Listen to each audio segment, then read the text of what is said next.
Hi everyone, welcome to Strike. And what we are going to talk about today is a very, very important step towards taking your trades, making your investments, and all of that involves finding stocks, right? But before you find stocks, what is the very, very first step that you really need to take? And that is you need to know where the market is.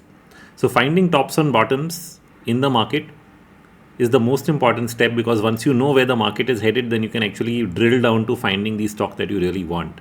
But can you really do that? And can you do it based on certain indicators? And the answer is yes, you can actually do it based on sentiment indicators. And the reason that sentiment indicators really work and help you do this is because sentiment really tries to measure the herd. What is the herd really doing? Is everybody buying? Is everybody selling? Is everybody in panic? Are stocks falling all together all at once? And that, if we can actually measure that based on the market data that we are really getting from the exchanges, then we can actually take a better bet on where the market is headed. And we can do this across time frames. So this is what we are going to do. This is what we are going to look at. In Strike, we have an entire set of sentiment indicators. Moment you go to the left hand side of the pane, you go to the analyze section, drill down and click on sentiment indicators. Moment you do that, it will open up as a tab on top, and then you will see a series of indicators on the left hand side that we can actually use. So we'll start by looking at short term, and then we will progress from there into medium term and long term. So when we look at short term sentiment indicators, one of the most important ones and very basic ones is something which we developed in-house, known as the daily swing. What this really does is it measures how a basket of stocks are moving, okay, and it simply plots a percentage of them in terms of whether the momentum in that basket is positive or negative. So say for example you have 200 stocks in the FNO basket. You want to know what percentage of them are showing positive momentum. Once we've decided what set is showing positive momentum, we plot it as a percentage. So if this reads over here 63, it simply means that 63% of the stocks in the basket are showing positive momentum. So this indicator moves from 0 to 100. Readings below 20 or below 10 can be oversold or extremely oversold. Readings above 80 or above 90 can be extremely overbought or overbought. So based on that, we can actually find points from where the market is really going to turn. And then when we combine a couple of short-term sentiment indicators, we can drill it down further. So let's see how we really do that. We'll start with the basic daily swing, and we'll see where it actually gave us extreme readings and what did the market really do. So if we actually look at a point like this where prices have actually moved pretty much down, at that point the swing gets really oversold, which means it ends up giving you readings which are in single digits. Almost a reading of 5 or 4 occurred down here, and that sort of ends up being the point from where the market reverses and goes up. But remember, we said this is a short term indicator, which means it's not just about major highs and lows, but also many small ones that come in between an entire rally. So we've been seeing, for example, stocks go up all through this phase, but there are many dips in between where markets can get oversold, and then you get an indication that it's going to bounce back. So here, when that happens, immediately the market bounces back. Again, here it dropped below the red line. You get a low point from where the market bounced back, okay, and then once again down here, and the market bounced back from there. So we can keep on having this. Then we take it one step further. We have something called the average swing. So what I'll do is, instead of opening it separately, I'm going to add it on the same screen. And the reason is that when we actually use a combination, the average swing is a permutation of the swing itself. It simply looks at the 9 EMA of the momentum, and then we measure what percentage of stocks are showing a positive momentum based on the EMA, which is an average basically. Is the average of momentum going up, not just the momentum itself. So it gives you a slightly more smooth line. But the good news is when you actually combine the two, which means if you look at the swing and the average swing, there are certain points of time and important turning points where both of them can get oversold simultaneously. So at this important turning point, both of them are oversold. Now at this point, you may not find the average swing oversold, but at this point, you find both of them oversold. So those gives you even more high probability turning points from where something more significant can happen, like here, and here, when all three come together. So there are times when all three don't come together, but when they do, okay, then we get more meaningful reversals as well. Now let's take one more indicator. We're going to add something outside the swing, and that is the open interest put call ratio. So what we plot here is a 9-day open interest put call ratio. You can independently open these indicators at the bottom left hand side. So if I click on put call ratio 9 EM, it would open this indicator without the others. But the reason I'm putting it together is that while each of these are short term indicators, when they give a combined signal, we really want to take note. And so that is what I wanted to show, that if I now look at the put call ratio, okay, and what is the put call ratio open interest? Basically, at the end of each day, you have an open interest. Open interest simply means all the puts, how much position are people holding, all the calls, how much position are people holding, and then we divide the two. We divide the number of puts by the number of calls. So this indicator tends to be directly proportional with the market, which means when the market falls, the indicator falls. When the market goes up, the indicator goes up. So what does that mean? It means that in a rising market, people are actually buying or selling more puts. So actually it's a seller's market, so more puts get sold because the option writers, they feel that, well, if the market's going up, we might as well sell more puts on the way up, and so that leads to the PCR actually rising. Okay, and the same way, when the market's falling, the writers sell more calls. They think that's more profitable because the market's on the way down, and the call open interest increases more than the put open interest, so the ratio comes down. So that is the simple math behind it.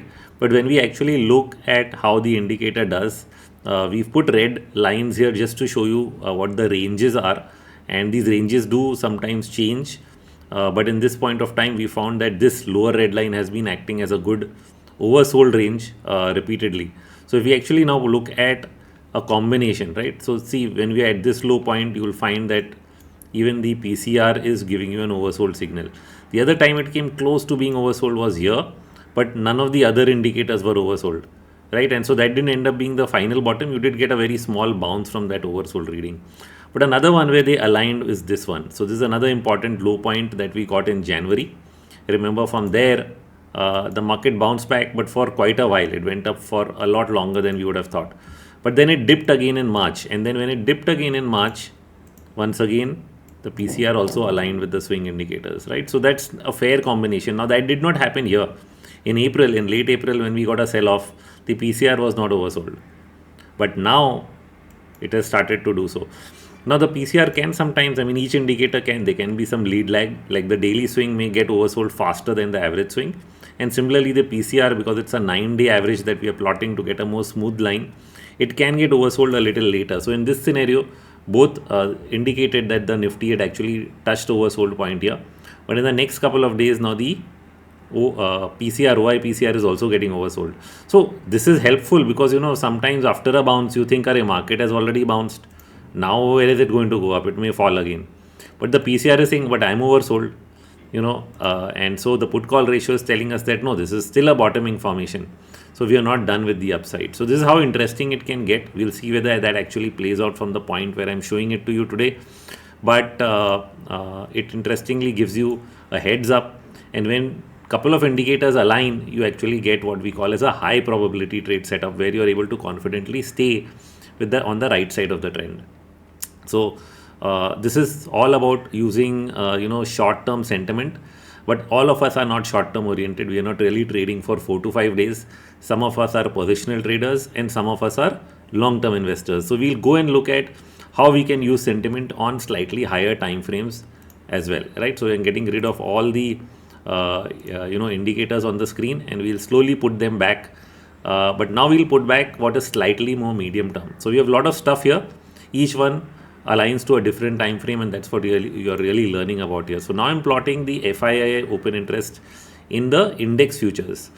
Now a lot of people are interested in knowing FIIs are long or are they short. They're buying in the cash market every day, or they're selling in the cash market every day. In fact, they've been selling the cash market for years now on a net basis, which makes completely no sense. But how do you measure sentiment of FIs? Because see, FIs, if you see cash market, it is just macro flow. More money comes into the funds, they invest it. So that doesn't really tell you whether they're psychologically, are they more bullish or more bearish. But the futures market either reflects their trading position, or in India more specifically, as SEBI says, most institutions should be hedgers. It shows their hedging position. So you really come to know whether they're feeling negative about the market and are hedging a lot, And if they're feeling very positive, they're cut their hedges and become long. And that gives you a good indication of sentiment, because remember, FI is not one person, it's a group. So in the market, everybody is a group, and when a group of people are acting and they're not all sitting in a room at the end of the day and deciding, this is what we're going to do tomorrow, they're all independently thinking and taking decisions. So when all of them end up taking the same decision that yeah, we should all buy, that ends up showing up as a large long position, where typically the market tends to top out. So simple, it's very simple. If everybody is long, market should top out. If everybody is short, market should bottom out. And that is what we see if we look at the last couple of years of institutional data, specifically FI data. At every top and bottom in the market, we will find that they got extremely long or extremely short. Now, to make it simple, we have added this data, these lines on the screen based on the current ranges. If these ranges change over time, we can also adjust the data accordingly. So see this bottom, max long, max short position, here again a max long position, here again mildly long, led to a second top, then a sell off where it got extremely short, you got a bottom, extremely long, again you got some kind of a high, not a major one, and since then it's been gyrating. There was a slight mild near short position at this bottom from where you did see a bounce back. So this sort of gives you a fair indication. But now we may say, what about the other participants, right? Do we really get any information apart from FIs? The exchange does publish everything from pro to DII to client. Okay. Here what is interesting is the client side, because the client side often takes the opposite side of the FII. So let's just add client. Okay, so I'm going to add client index futures, and because they take the opposite side, many times you will find that when FIs are extremely long, the client side is extremely short, right? So FIs are all long at this top, client side is slightly short at the lower red line. Here when they are extremely short, the client side is long. So client seems to be the intelligent guy. Remember, this is the futures market, which means you have to have a lot of money to buy futures, especially large positions.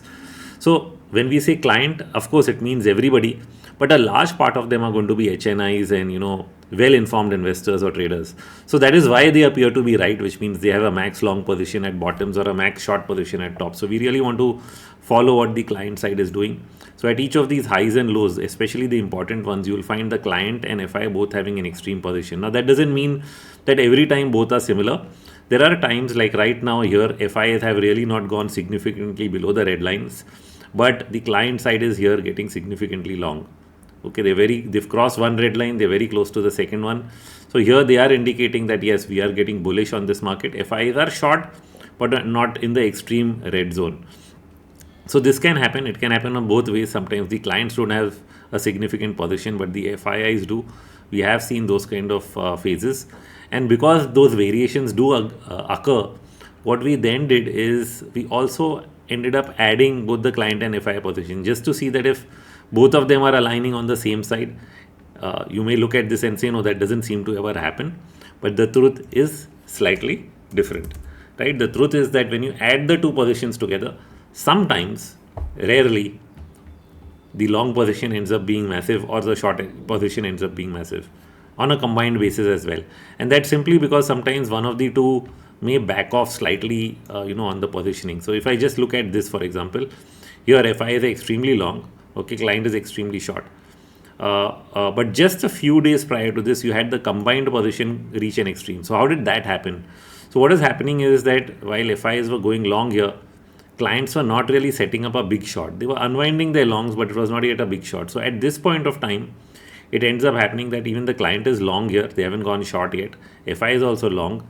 Both are not in the red zone, but when we add up the data, we did reach an extreme long position. So that at least told us that yes, we are getting close to a high. We were not there yet, but soon later we were at a high from the other indicators. So all three ended up aligning at this very important top, which we didn't surpass for several months. We were in fact down from there for the next 3 months. So there have been certain important turning points where the two are together short or the two are together long for some reason, and we can actually judge that simply by looking at this data. So there are a couple of other occasions in the past where you had an extreme long, like see this one at the October top. It's very interesting. If you're simply looking at client data, you would find they're not really extremely short at this top. Okay, and then if you ended up looking at FI data, they are not extremely long at this top, but yeah, they did get slightly into the first red line. But when you add them both up, at this point before the final high, we did see an extreme reading near the red line, and here then an attempt here was simply to get close to it. So the net position was extremely long overall at this point, just before the final peak. So people did get excessively bullish before the final peak, and that was maybe an early warning of a possible, market reversal. So this is what we found, and that is why the combined data at points of time was interesting and worth looking at. In fact, I'm really going back here. 2018, there were many points in which the combined data was at an extreme, but not the individual data. And here this time it was because of client side. So the client side had become very long. FIs were not so. In fact, they were probably slightly short. But the net after the FI started to cover here, the net position between the two ended up being extremely long. So that at the first occasion here simply gave us a consolidation. When this happened. But at the second occasion, when you got to this extreme position, we ended up getting this top from where there was a significant 2-3 month sell off. So this is how it's interesting, and we are able to actually combine two different time frames. Now, can we add anything more to this? The answer is yes, we can. And there's something known as market breadth. Everybody knows about advanced decline ratios, essentially how many stocks went up today, how many stocks went down. And what I do in the AD ratio, because there are more stocks listed in BSE, I end up taking the entire market of BSE when I'm calculating the AD ratio. So it's a larger basket. We get a much fairer idea of whether breadth is positive or negative, and then we take an average so that we smooth out the data just like we did in the put call ratio. So here now I'm going to add an AD ratio, right? I'm going to add the 20-day AD ratio to this chart simply to see can we get from one more indicator additional information about the extreme oversold or overbought conditions slightly in the medium term, right? Here we are looking at medium term, meaning several weeks or months apart. Now, what did we get at this reading when FIs got slightly short? We actually got not a very extreme reading on the AD ratio. This happened a little later. But if we step back, this is where the AD ratio was at an extreme, and that is here at the March bottom. Now at the March bottom, we didn't have an extreme reading on these two, okay, but we did have swing readings. So some short-term indicators were very, very oversold, but not the positioning. But that's not always the case. This time around, after the most recent correction, the AD ratio is back at the red line, and the client side is at an extreme long. So that's indicating that we are getting to the bottom end of the range. But now you look back, there are many points at which all three have aligned. At this bottom, you had an oversold reading on the AD ratio, you had an oversold reading on the FI positioning, and the clients were extremely long at this bottom. The same was also true down here when AD ratios were down along with the other indicators. Okay, and you may actually find either highs or you may find divergences. Like for example, the AD ratio was very high at this first top, but later on it made a lower top just when positioning got extreme, and then here it almost touched the second line, but at least it's not oversold. So because if the indicator was oversold, then it would give us a very, very different read. So we like alignment. Many times it happens. Here the AD ratio reached the top red line, but nothing else was showing an extreme, right? It was not that the FIs are either very, very long or anything like that. They had cut their shorts into this top, but they hadn't really gone extreme long. But at many other tops, we have found data aligning across categories, and that then tells us that this may be a more important turning point overall for the market, from where we should take note. So this has given us a sense of what the medium term movements of the market are like, and if you really want to identify medium term highs and lows from you get multi-week trends up or down, then it can be done using this form of sentiment. Now we'll take one step higher. We'll go slightly more longer term, and so let's again clear out everything and start afresh, right? So we clear out everything and we start by looking at data that can be slightly more long term. So DIIs for some reason have slightly more a longer term positioning. They don't always swing from extreme long to short. So that's the first data point I'm pointing out to. So whenever they do, it looks like it's an important turning point.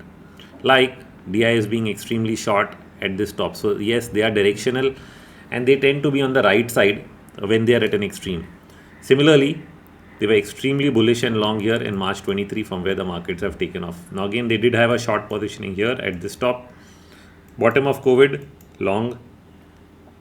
Before the tax breaks were announced by Nirmala Sitharaman, the big tax breaks back here for the corporates, DIs were long. And so this has just been how the history is, that they've taken that side of the bet, which has worked. But if you want to look at long term, we can also add a couple of more indicators. Just like we looked at the 20-day AD ratio, we can go to the 40-day AD ratio. Okay, so we can actually take one leg up and move to the 40-day. So the 40-day AD ratio also doesn't go from extreme overbought to oversold, that often. But there are times when it tells you to take note. Like in an extreme bear market or sell off, the AD ratio does spike below all the previous lows, even below this red line. So these are usually extreme points. If you break the second red line and go deep below it, these are where we say extreme panic is happening. And at those times of extreme panic, if you do have a positioning as well, like you had the DIs long here, that's a pretty good sign. At this point, you didn't have DIs long, but the 40-day was extremely oversold, indicating that this was an important bottom. Most of the other bottoms will tend to happen close to these red lines, like you see here, here, here. So all of these low points have very much aligned with the 40-day advanced decline ratio. Another very, very interesting, long-term indicator, in fact, which will fit well with the DIIs because, like I said, they give fewer signals, fewer than the 40-day as well. And this is the volume of puts to calls traded, right? Earlier, remember, we looked at the open interest of puts to calls traded. The open interest is the position at the end of the day. But when we are talking about volume, we are really talking about how many puts are traded during the day and how many calls are traded. Apparently, both give us very different information. The OI based put call ratio told us something about the short term because it tends to move up and down with the market. But the volume put call ratio is much more longer term. It gets overbought or oversold only once in a couple of years.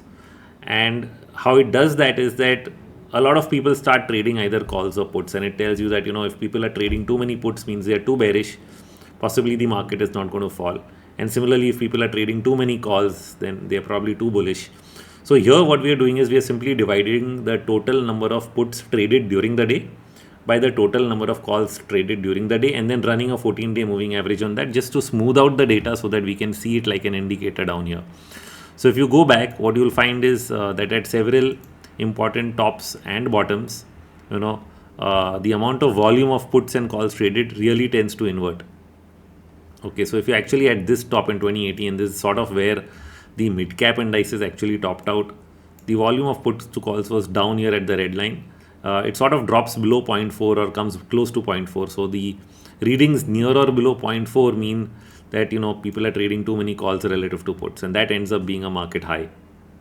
On the extreme other side is when you get too many puts being traded. This happened here after the last election rally when market sold off between May of 2019 all the way till September of 2019. The volume of puts traded really increased to this point, the red line, where it got very, very oversold. Now this oversold reading was again reached here at the bottom of COVID.